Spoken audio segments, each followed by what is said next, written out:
Hi, I hope you're having a great day. Well, today I want to talk about, again, the amazing health benefits of coconut oil. Now, coconut oil has a bad name, okay? And on paper, scientifically, medically, when you look at the research behind coconut oil, it is so strong in the action it has on the human body. But what gives coconut oil a bad name is people. Most people overdo stuff. They overdo oil. They hear coconut oil is good for thyroid, so they start drinking like tablespoon after tablespoon. Their triglycerides shoot up. They start putting on weight. And usually people spoil everything that's good. People's stupidity, people's herd mentality of just following things blindly and doing things without using even a little bit of vitamin C, which is common sense. But when you look at paper, when you look at medical reviews, when you look at scientific reviews, when you look at nutrition journal reviews of coconut oil, you cannot go wrong with what nature's given you. If it's used in the right quantity at the right time, yes, it is a fantastic fat that should be in our diet. And again, some people may not like coconut oil, they may not like the taste of it. Well, guess what? Nature's given you other fats. There's pure ghee, there are cold pressed oils like cold pressed, groundnut oil, avocado oil. There are so many different oils if you don't like coconut oil. But today we're going to talk about coconut oil because there's one word that interests me when it comes to the description of coconut oil. Coconut oil in scientific reviews is classified as something called an immunomodulator. An immunomodulator is something that can modulate your immune system, which means it can help your weak immune system get stronger. It can provide raw materials to an immune system that has been compromised. So am I here to say that coconut oil, keep drinking it and you'll be able to protect yourself from viruses and bacteria and sicknesses? No, absolutely not. Your immune system, think of it as a complex soldier, a complex army of soldiers. Your WBCs, your lymphocytes, your neutrophils, your phagocytes, all of these things. These are your little soldiers that are constantly protecting you.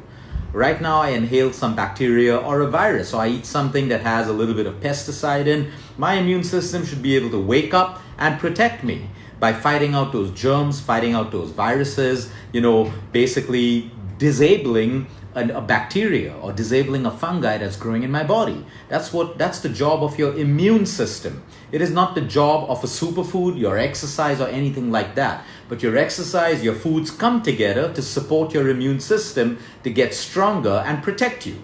So for example, right now we have violence in a particular part of the world. Okay, and you send in a very weak army. You know what's going to happen. That army is going to be compromised and, everything's going to be compromised. The same thing with your body. If you don't keep this army of soldiers in you strong, if you don't keep them equipped, okay, you cannot be protected. You will be susceptible to everything around you. Now, a lot of people confuse low immunity with this. They fall sick and they say, I have a low immunity. Because you have a high immunity doesn't mean you won't fall sick. You can fall sick, but because you have a high immune system, you can recover rapidly without the use of heavy drugs, without having you being hospitalized and all of that stuff. So sometimes people fall sick and people say, you have a low immunity and stuff like that. No, even healthy, strong, fit people can fall sick, but their recovery time is rapid because their immune system is able to, shoot back into action very quickly. But someone with a compromised immune system, they will need antibiotics and drugs and rest from work and rest from school and everything around them because the immune system is so weak. So let's move into coconut oil, a very strong immunomodulator. What are some of the benefits when it comes to it? People say it's a fat. Fat makes you fat. But I'm here to tell you today that fat burns fat. For the longest time, you've thought that fats are bad for you. There are bad fats and there are good fats. Bad fats will make you put on weight. It'll create inflammation in your heart. It'll depress your immune system. It'll depress your testosterone levels and all of that stuff. But your good fats from good oils, nuts and seeds, coconut oil, pure ghee, fat burns fat. You need to understand how fat works in the human body. So people go on high carb diets, low fat. They put on weight, they get diabetes and all of that stuff. Fat burns fat if you have it in the right proportion at the right time. Now, coconut oil is a medium chain fatty acid. You have long chain fatty acids, you have short chain fatty acids, and you have medium chain fatty acids. The beauty of a medium chain fatty acid like coconut is it gets metabolized in the liver. Two things, it's great for liver health It's great for thyroid function because your T4, T3 conversions happen in the liver, not in the thyroid gland. So when someone gets treated for the thyroid and you only look at the gland, the thyroid gland, you on medication for a lifetime because you're not looking at the condition as a whole. You're not looking at where T3 and T4 fluctuation happens, which is in the liver. So you need to treat the liver in order to treat a thyroid problem at the same time. And coconut oil is fantastic for that. Coconut oil can be metabolized into energy in the liver, producing ketones, which is also great for your brain. You come across anyone who has Alzheimer's, dementia, Parkinson's, all of these stuff. These people have to have coconut oil or a good fat in their diet if they want to get better, if they want to arrest or slow down the progression of their disease. Coconut oil is great for cognitive health as well because yes, it is like food to the brain. For example, Alzheimer's, Parkinson's, and dementia, they suffer from poor glucose uptake. If you have poor glucose uptake to the brain, you have very low energy levels in the brain, lethargy, all of that stuff. But fats work differently. Fat provides a different kind of energy in the form of ketones to the brain.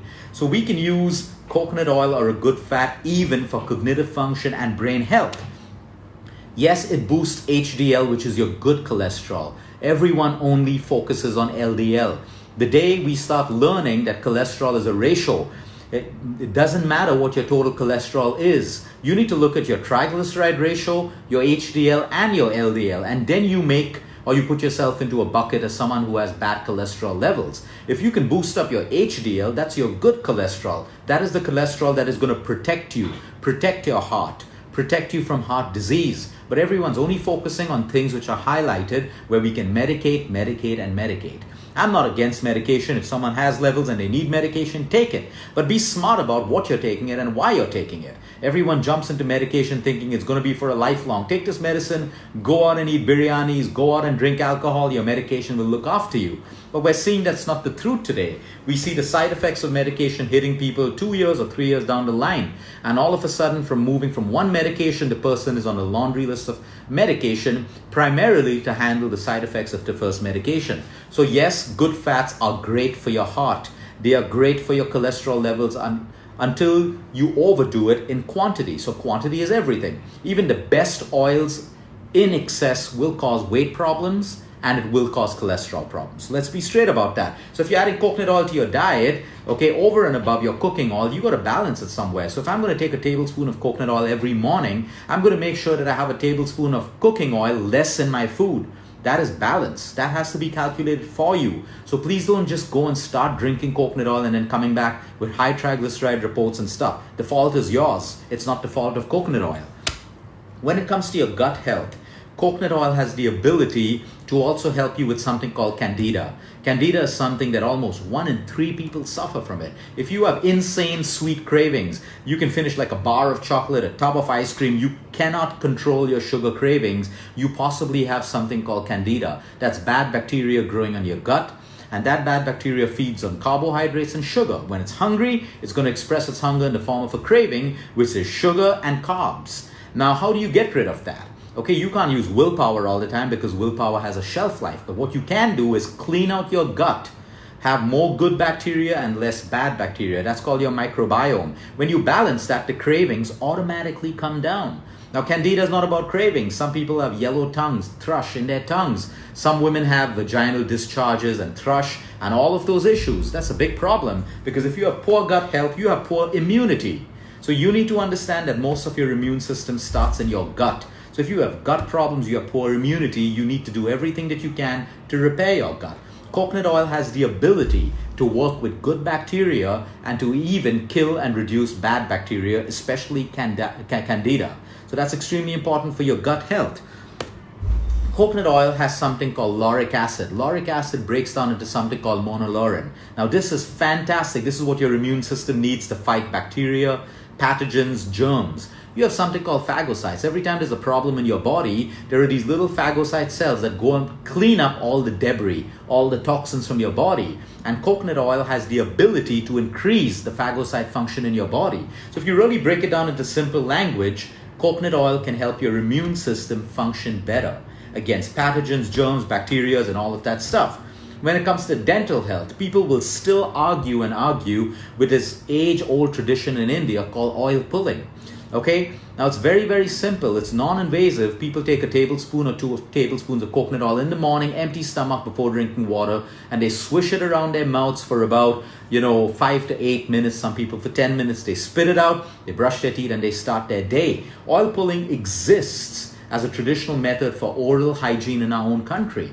And we have hundreds and hundreds of people across the world who have tried it and reported better gum health, a decrease in cavities, and all of that stuff. So this is nothing for dentists to be worried about, feel threatened about, or anything. No one is saying oil pulling means you shouldn't go to your dentist.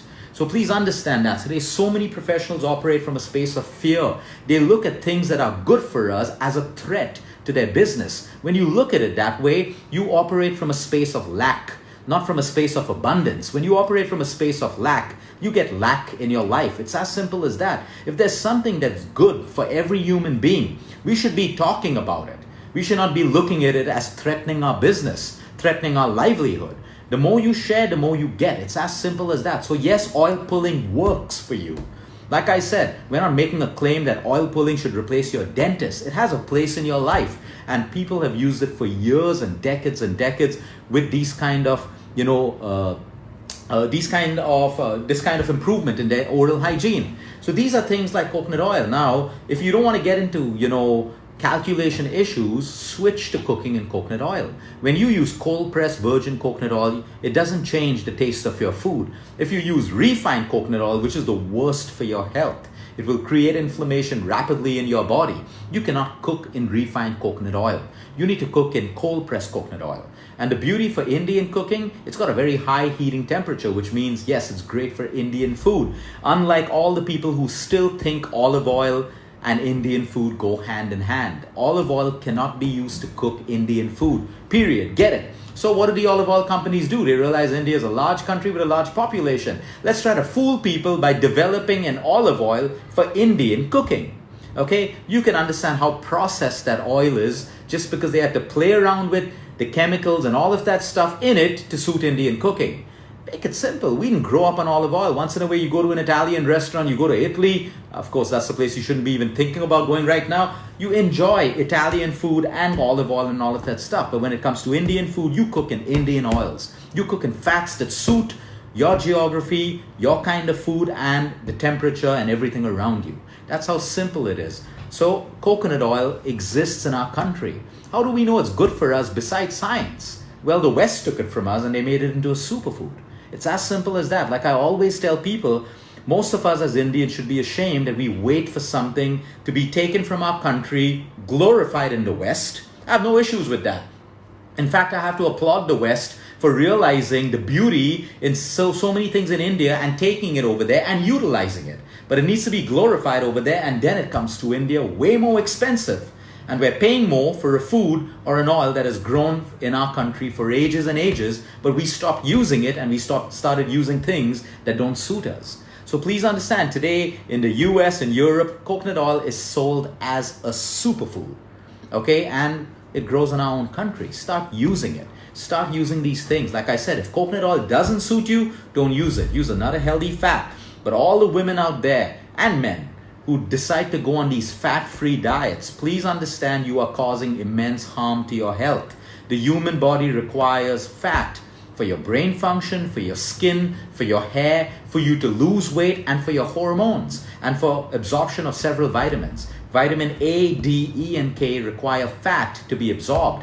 When you go on these low-fat diets and these no-fat diets, you may lose a little weight, but you start looking 10 years older and you start having hormonal issues and all of that stuff. There's no shortcut to weight loss. Okay, weight loss requires discipline, consistency, and balance. That's what you should be searching for. Have a great day, everyone. Until next time, eat smart, move more, sleep right, and breathe deep. And yes, one more point. Okay, we live in a country where people had the best hair for the longest time. And today people have alopecia, falling hair, thinning hair, and all of that crap. And yet they go everywhere in the world to find fancy creams, fancy masks for their hair, fancy conditioners, and all of that stuff.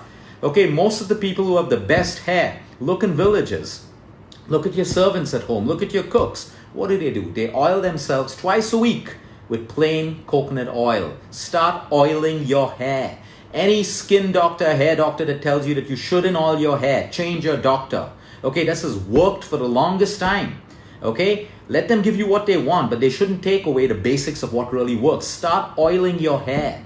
It is not something that only people in villages do. Okay, there is no shame in oiling your hair. There is no shame in putting oil in your hair and even going out. There's no problem with that. Please start oiling your hair. That will solve at least 70 to 80% of the people who have poor, scanty hair, no matter how many trips to the salons they make, color, all of that stuff, and still they have poor looking, dangly, frizzy, dull hair. Start oiling your hair and start noticing a change in all of these things. Go back to simplicity, go back to your roots. Have a great day, everyone.